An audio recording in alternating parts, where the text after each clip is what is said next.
Okay, this is the west side of the home. It's west side of the garage actually.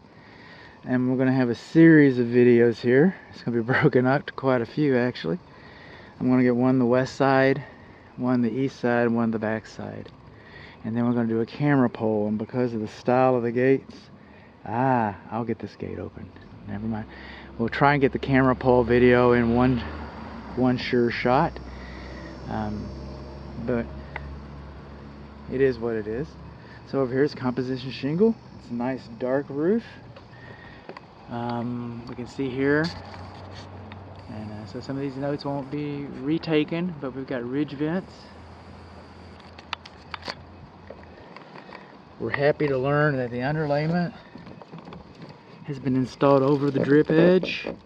That's a good thing, and the drip edge has been installed over the back of the rain gutter. That is also a good thing. We've also learned that we've got continuous soffit vents.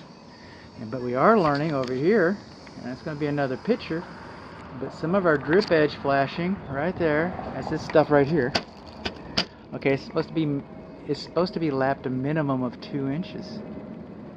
A minimum of 2 inches, so it's not properly lapped over there. So that's our problem. So far, that's the only problem I've seen with the roof.